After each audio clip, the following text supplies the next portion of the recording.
telling me that the traditional saving doesn't work is crazy. She shares all the information you need to go bankrupt.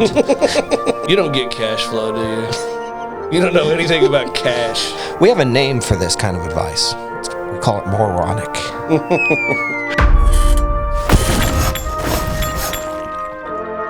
Hey everybody, you're kicking it with the homeboys, and this is another episode of Moron Real Estate. I'm Clint Wetherill.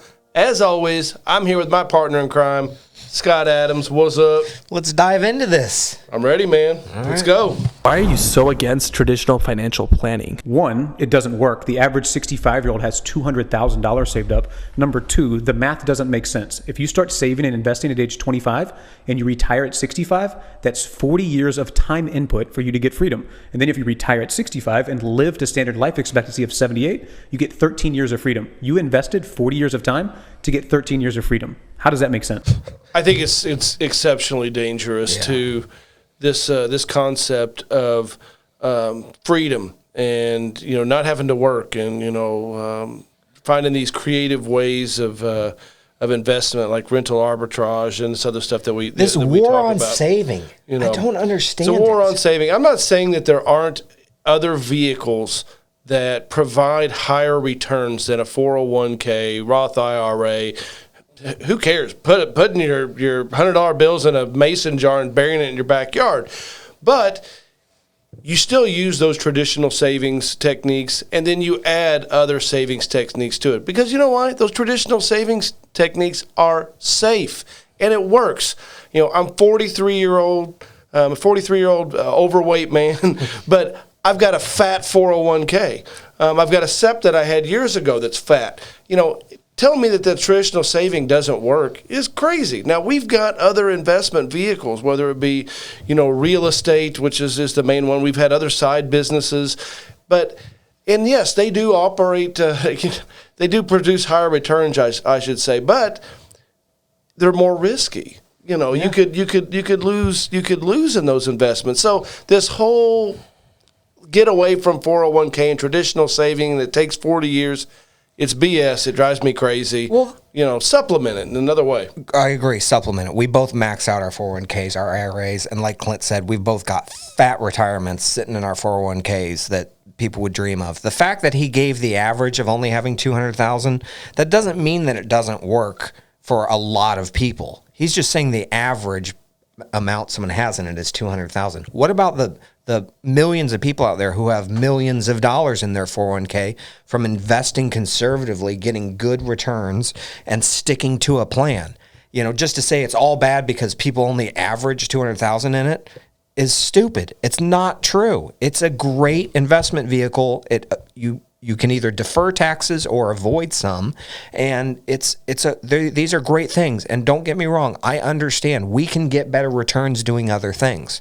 That doesn't mean that we still don't max those things out. Every employee we have is a part of our 401k plan, and we do matching because we want to encourage them to use these vehicles. It's free money. It's free money, and we know they work, and it's a way to encourage these folks to do it. Do we get anything out of it? No. We lose money by encouraging our folks to invest in their 401k because we have to match.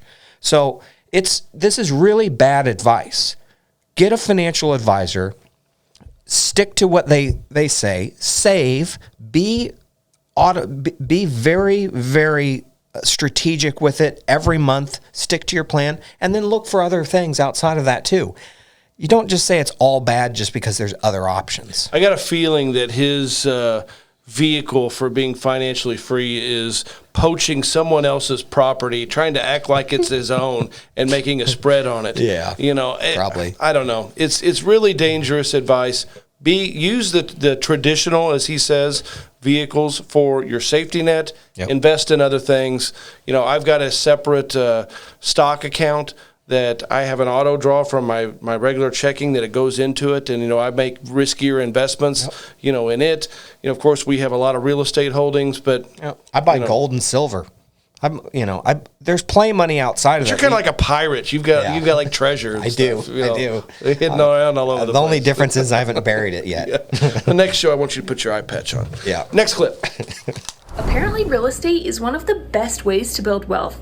Please tell me how to actually get started. Okay, if you actually want to learn, pay really close attention and watch till the end. The first step is to buy a primary residence. This can be a house, apartment, condo, etc. Okay, and how do I do that? A great option is an FHA loan. This is a government-backed loan and it's easier to get than a conventional mortgage. In what ways? Well, your credit score does not need to be as high and you can have a much lower down payment of only 3.5%. So if I found a $200,000 home, I'd only have to put down $7,000. Exactly. Then once you've purchased your first home and moved in, you can do what's called a cash out refi or a HELOC, which is a home equity line of credit. Okay, what are those? With time, your home will likely appreciate in value and you'll be able to pull equity or money out of the home with these options. Then you can use that money that you pulled out for a down payment on an investment property. Thanks, this is actually making sense. Keep following Addison. She shares all the information that you need to build real wealth. She shares all the information you need to go bankrupt. Jeez. What I hate is I'm listening to it in the beginning. I'm and on board. and that's how I actually got started in real estate. Me too. Was buying a primary residence with an FHA Bing, loan. bing, bing. Me too. And I'm like, oh, this is great. Cool. And then let's refi and pull every last nickel out of this property. And while the market's at the tip top it is right now, so we can go backwards in real estate prices, be upside down, and not ever get back into real estate again because you got a bankruptcy on your record. Let's risk the home we live in to be homeless. Let's risk that and put a HELOC on it. First of all, you only put 3% down after you pay real estate fees and all of that. You're kind of upside down when you do this, and it's okay. It's a way to start. But the truth is, you are upside down when you first buy that house a little bit. So, and then to pull out even more equity, first of all, you have to be living in some magic land where that property appreciates. She used a $200,000 house as an example. How are you going to get a home equity line of credit? You owe $200,000 on a house that's worth $200,000. It doesn't make any sense.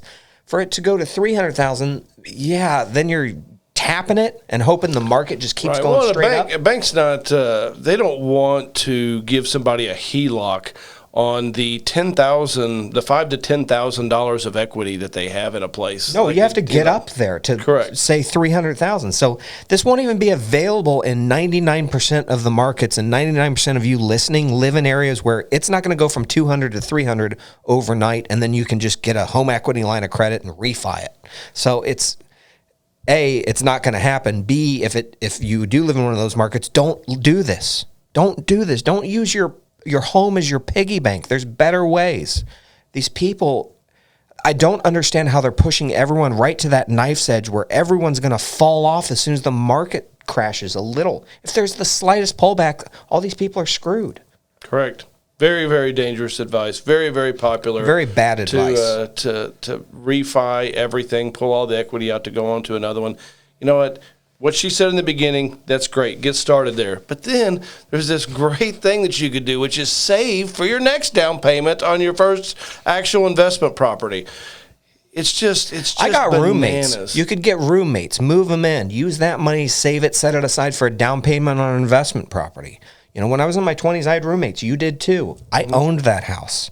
So there's lots of real creative ways, better ways to get into real estate than tapping out your one house that magically might have appreciated. We have a name for this kind of advice. We call it moronic. Love it, man. Next one. Top 5 hacks for paying off your mortgage fast. I paid off mine in 7 years. We'll use a loan of $500,000 at 30 years, 5% with a monthly payment of $26.84. From easiest to hardest. Hack 1. Pack a lunch. This will save you $200 a month. Now put towards your mortgage. You pay off your loan 4 years, 3 months earlier, saving $77,000 in interest. Hack 2. Bi-weekly mortgage payments. You make half your monthly payments every 2 weeks, resulting in an extra payment each year. 4 years and 10 months earlier, and $88,000 interest saved. Hack 3, an extra house payment per quarter, which is 4 extra house payments a year or $894 extra per month. This saves 12 years and 6 months and $216,000. Hack 4, the pretend refinance. By adding $1,270 to the existing payment, you pay off the loan in 15 years instead of 30, saving $254,000 in interest. Hack 5, my favorite, put your windfalls into mortgages. Things like end of year bonuses, tax refunds, inheritances, insurance claims, stocks, crypto, second job or side hustle. I flipped houses. Paid my mortgage off with hacks 1, 4, and 5. Now, should you pay off a mortgage early? I'll answer that in the comments. I love it. Love it.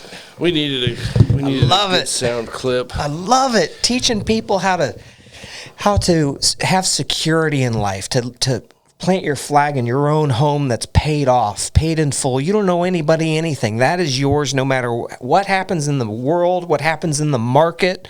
That home is yours. It's paid off, and you can tell people to go F themselves. I talk about mindset on here all the time. It's mindset that creates wealth. It's a conservative approach that ends up growing exponentially over time. And I will guarantee you, if this guy on here is practicing what he preached, and I kind of believe, I kind of felt a genuineness to this guy, but if he is practicing what he preaches, he is going to have a lot more money than all these gurus that are telling you to tap into your 401k and equity in your house and do all this. We've watched it. And people say, oh, well, the homeboys, they don't know cash flow. BS. We do know cash flow because we got a lot more money than the people that are out there saying that we don't know anything about cash flow. This guy's smart. Please listen to what he says. Yep. Not pulling all of your equity out, actually paying something off and having that for a rainy day. If something happens down the road, a life event, whatever, it's a very nice security blanket. This mindset works. I would argue, too, that if you are conservative in this manner with your own home and you have that security and you lay your head down on that pillow at night every night and you don't owe anybody anything, we call that FU money, by the way. That is FU money that he has. You could then be more aggressive in your other dealings because you have that safety net of your home being paid off. You're not using it as a piggy bank.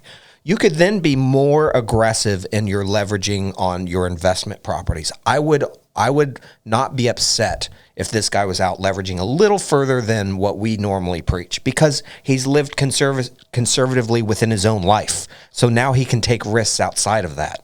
Don't take the risks in your personal houses and your life. It's not the place to do it. You don't get cash flow, do you? You don't know anything about cash, do you? Cash flow.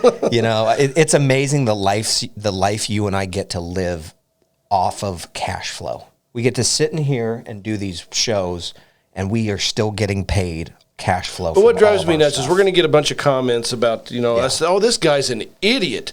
And the Grant Cardones of the world are going to say, oh, this guy's stupid because everything I do is about spending my cash so I don't have any, which is so dangerous to most of the public. I know. But, we're going to get a lot of pull. Don't get mad whenever you're, at home sitting on your couch looking at all the terrible comments about you being an idiot for cash flow. I don't know how it turned where it's bad advice to save. Somehow the world has flipped, and it's no longer smart to save. It's no longer smart to pay off your house. It's no longer smart to be secure in your life. It's insanity. These people, they don't even believe it is the worst part. The people who are preaching this, they don't believe what they're preaching. It sells, and that's the only reason they're saying it. Mm-hmm. They don't believe in leveraging everything they have. Grant Cardone, that guy has more cash than you could imagine. I mean, sure, it's invested in different things, but he has tons of cash. The people he's talking to, they empty their 401ks to do all kinds of risky stuff, and as soon as there's a market pullback, they're screwed, while he rides his jet off into the sunset. And the thing is, it's like, we did, we preach conservative investing, and, we've been conservative in all of our investing, and it's not that difficult. Yeah. It's amazing what 10 years can do. Good real estate decisions, 10 years, it's amazing what it can do to your bottom line. I don't know why people have to make it hard. It's actually more difficult to have to go out and spend everything that you got. And, right. I'll give you a great, for example, I know we got to end the show. We had, everyone says that, it's about number of investments. I played golf with one of our clients on Monday. One house. He's got one house. He couldn't sell it in 2006, 7, 8, whenever the real estate was in more challenging times. And, he came near to paying off that house. At the time, whenever he couldn't sell it, it was worth $100. Today it's worth $250. He almost paid it off. The tenant paid it off, correct, you mean? Correct. He had the same tenant for 13 years. Right. Then he took a home equity line of credit on it to about $80,000, $90,000, where he used it for home improvements to his house, and he's keeping this house. He told me on the golf course yesterday, he's like, yeah, I plan, it's going to be paid off, here in a few years. He's going to put both of my kids through college. One house. Right. Did all the home improvements on his house, made his house awesome, and is putting both of his boys through college. One house. One house. And he gets to use it as a piggy bank when he needs it. College, home improvements, and then he pays it back down. I mean, it's amazing. And imagine having hundreds of those homes or apartment buildings like we own or apartment complexes like we own. You start multiplying that, but you start with one house and you can get there. Listen to guys like this one. I love this guy. I agree. I'm glad our show ended on that note. That's Moron Real Estate for this week. Continue to tune in to us. You're riding with the homeboys. Peace.